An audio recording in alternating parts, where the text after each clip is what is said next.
Warga usulkan anggota dewan harus minimal S2 dan TOEFL di atas 500.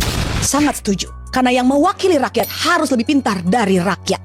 Tapi pastikan S2 tersebut asli, bukan hasil membeli ijazah palsu. Jangan ada lagi anggota parlemen yang hanya lulusan SMA, sedangkan di perusahaan swasta yang memberikan gaji UMR tanpa tunjangan mega bintang, mengharuskan setiap pelamarnya minimal S1. Anggota parlemen juga harus memberikan SKCK yang menjelaskan kalau mereka bukan bekas koruptor, narapidana, atau apapun yang bersangkutan dengan hukum. SKCK hal yang sangat biasa. Bahkan untuk melamar pekerjaan yang bergaji UMR pun diperlukan SKCK. Sama untuk pekerjaan lainnya. Mereka juga seharusnya mengantri untuk tes tertulis dan juga wawancara.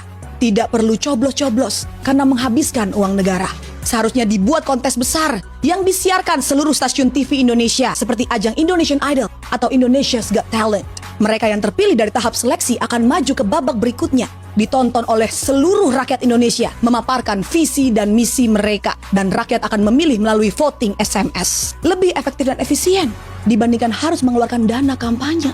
Tidak perlu mencetak kaos, baliho, pasang spanduk, dan juga mengeluarkan amplop-amplop serangan fajar. Dana pemilu yang sangat besar dan bernominal fantastis bisa menjadi buah simalakama bagi para calon legislatif. Jika mereka salah logika, dana kampanye bisa mereka anggap sebagai dana investasi untuk pekerjaan yang akan mereka dapatkan. Akhirnya ketika mendapatkan pekerjaan tersebut, alih-alih menyuarakan aspirasi rakyat, mereka malah mengganyang uang rakyat. Sama seperti orang mencari kerja kebanyakan untuk menyandang status yang sangat prestigious. Mereka harus berpenampilan menarik, good looking, IPK minimal 2,75.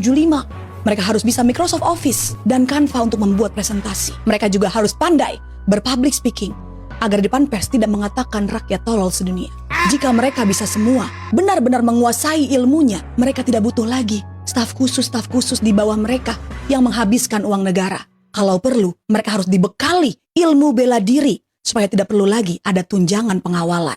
Tunjangan rumah juga harus ditiadakan. Halaman gedung MPR, DPR masih sangat luas. Masih cukup untuk dibangun rumah susun ataupun apartemen agar mereka tidak kena macet di jalan. Dari apartemen di halaman DPR MPR, mereka bisa turun jalan kaki dan menyehatkan badan. Tidak perlu rapat di hotel-hotel bintang 5. Karena kembali lagi, semua itu menghabiskan uang negara. Jika akses ke DPR tinggal berjalan kaki, mereka tidak perlu lagi pengawalan khusus ninu-ninu, tetot-tetot. Karena sesungguhnya hanya ambulans dan damkar yang berhak dapat perlakuan istimewa di jalan.